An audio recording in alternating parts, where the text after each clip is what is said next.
මේ එළඹෙන්නේ ශීරපතය. එහෙම නැත්නම් අපි ජීවත් වෙන මන්දාකිණිය පියවැසින් බලන්න පුළුවන් කාලයක්. නමුත් බොහෝ දෙනෙක්ට තියෙන ප්‍රශ්නයක් තමයි කොහොමද මේක රාත්‍රී අහසක පියවැසින් හඳුනාගන්නේ කියන එක. ඒ වගේම ශීරපතේ හැඩය මේ වගේ නම් කොහොමද ඒක අහසේ මේ වගේ පේන්නේ කියලාත් බොහෝ දෙනෙක් මගෙන් අහලා තිබුණා. මීට අමතරව ඇතැම් අයට මොබයිල් ෆෝන් වලින් සාර්ථකව මේක ඡායාරූපගත කරන ආකාරය ගැන දැනගන්න ඕන වෙලා තියෙනවා. ඉතින් ඒ නිසා මම හිතුවා මේ ප්‍රශ්න ඔක්කොටම පිළිතුරු තනි වීඩියෝ එකකින් ඔබට කියලා දෙන්න. එහෙනම් අද අපි මේ වීඩියෝ එකෙන් බලමු ශීරපතේ පියවැසින් නිරීක්ෂණය කරලා ඡායාරූපගත කරන ආකාරය ගැන.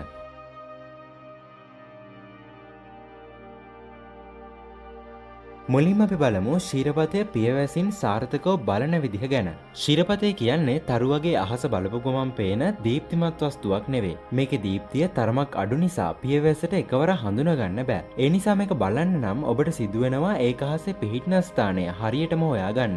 ඒ ස්ථානය හොයාගන්න ඔබට පහසුම විදිහ තමයි වෘශ්චික තරු රටාව හඳුනගන්න එක. මේ තරු රටාව මේ දිනවල අලුයම 3:30ට පමණ ගිනිකොන දිග අහසේ දැක බලා ගන්න පුළුවන්. මේකේ තියෙන G අකුරක් වගේ හැඩය නිසා ඒක ගිනිකොන දිග අහසේ කැපිලා පේනවා. ඉතින් මේක හොයාගත්තට පස්සේ ඒ තරු රටාවේ J අකුර කෙළවර ප්‍රදේශය ටිකක් වෙලා බලාගෙන ඉන්න. එතකොට ඔබට පෙනෙයි ඒ ප්‍රදේශයේ ඉඳන් ඊශාන දිශාවට විහිදිලා තියෙන සුදු පාට දුම් වලාවක් වගේ දෙයක්. ඒ තමයි ශීරපතය. හැබැයි මේක හොඳින් දකින්න ඔබට වලාකුළු රහිත ඉතා පැහැදිලි අහසක් අත්‍යවශ්‍යයි. ඒ වගේම චන්ද්‍රයා නැති ආලෝක දූෂණය අඩු හොඳ අඳුරු අහසක් වෙන්නත් ඕනේ. මීට අමතරව මේ සියල්ල නිරීක්ෂණය කරන්න කලින් විනාඩි 10ක් පමණ අඳුරේ සිට ඇස අඳුරට හුරු කරගන්න. එතකොට ඔබට වෘශ්චික තරු රටාව සහ ශීරපතය වඩාත් පහසුවෙන් හඳුනගන්න පුළුවන් වෙයි. ඒ වගේම අවශ්‍ය නම් ඔබට මේක පිහිටෙම හොයාගන්න ස්ටෙලාරියම් මැප් එකේ සහාය ලබා ගන්න පුළුවන්. හැබැයි ඒක යූස් කරනවා නම් අනිවාර්යෙන් ඒකේ නයිට් මොඩ් ෆීචර් එක ඕන් කරන්න. නැත්නම් මොබයිල් ෆෝන් එකේ එළිය නිසා ඔබේ ඇස තද අඳුරට හුරු වෙන්නේ නැහැ. එහෙම හුරු නොවුනොත් මේක පියවැසින් දකින්න ලැබෙන්නේ නැති වෙයි.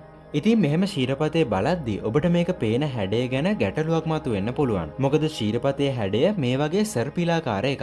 එතකොට ඒක අහසේ අපිට මේ වගේ පේන්නේ කොහොමද? එහෙම පේන්න හේතුව මේකයි. ශීරපතය තුල අපි ඉන්නේ එහි මැදයට ආලෝක වර්ෂ 26000ක් පමණ දුරින් නැති මේ වගේ කක්ෂයක කක්ෂගත වෙමින්. මෙහෙම අපි ඇතුලේ එද්දී අපිට මුළු ශීරපතයම දකින්න බෑ. දකින්න පුළුවන් කොටසක් විතරයි. ඉතින් අපිට ඔය අහසේ පේන්නේ ශීරපතය අපි ඉන්න තැන ඉඳලා ඒ තලය ඔස්සේ ශීරපතේ මැද ප්‍රදේශය බලද්දි පේන විදිහ. මේ ප්‍රදේශයේ තාරකා ඝනත්වය ශීරපතේ අනික් ස්ථානවලට වඩා ගොඩක් වැඩි. ඒ නිසා ඒ ප්‍රදේශයේ අහසේ සුදු පාට දිලිසුමක් වගේ දැක ගන්න පුළුවන්.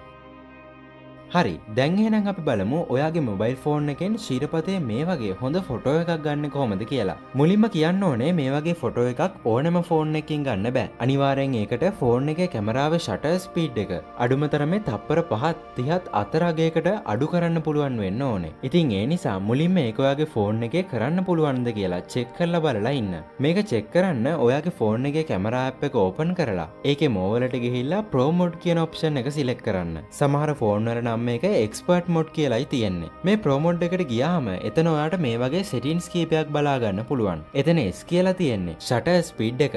සමහර ෆෝන් වල නම් ෂටර් කියලා ඇති. ඉතින් මේක ක්ලික් කරලා බලන්න මේකේ වැඩිම අගය කීයද කියලා. සාමාන්‍යයෙන් වැඩිම අගය තප්පර 5ට වැඩි ගාණක් නම් ඒ ෆෝන් එකෙන් මිල්කි වේ එක කැප්චර් කරන්න පුළුවන්. ඉතින් එහෙනම් දැන් අපි බලමු ඒ වගේ ෆෝන් එකකින් මේක කැප්චර් කරන්නේ කොහොමද කියලා.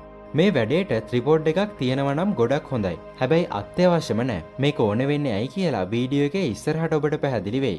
ඉතින් මුලින්ම කරන්න ඕනේ ශීරපතේ අහසේ තියෙන ප්‍රදේශයට ෆෝන් එක යොමු කරන එක. ඊට පස්සේ Pro Mode එහෙම නැත්නම් Expert Mode එකට ගිහින් shutter speed එක තප්පර 10ත් 30ත් අතර අගයකට දාන්න. ඊළඟට මේ ISO කියන එක සාමාන්‍යයෙන් 500ත් 1000ත් අතර අගයකට දාන්න. ඊළඟට මතක ඇතුව focus එක auto focus දාන්න. manual focus දානවා නම් ගොඩක් හොඳයි. ඒත් ඔයා මේ වැඩේට අලුත් කෙනෙක් නිසා auto focus දාන එක පහසුයි. ඉතින් මේ settings ටික හදාගත්තට පස්සේ ඔයා තප්පර 5ක වගේ timer එකකුත් තියලා capture බටන් එක ගොබන්න. ටයිමර් එක ඉවර වෙලා ෆොටෝ එක වදින්න ඔයා ෂටර් ස්පීඩ් එකට තියපු වෙලාව යයි. ඉතින් මේ වෙලාව ඇතුළත ඔයාගේ ෆෝන් එකේ පොඩි හෙලවීමක්වත් වෙන්න දෙන්න එපා. ඒ නිසායි ත්‍රිපෝඩ් එකක් පාවිච්චි කරනවා නම් ගොඩක් හොඳයි කිව්වේ. ඒ ත්‍රිපෝඩ් එකක් අත්‍යවශ්‍යම නැහැ. ෆොටෝ එක වදින කාලය ඇතුළත ෆෝන් එකේ පොඩි හෙලවීමක්වත් නොවන විදියට තියන්න පුළුවන් ඕනෙම ක්‍රමයක් පාවිච්චි කරාට කමක් නැහැ.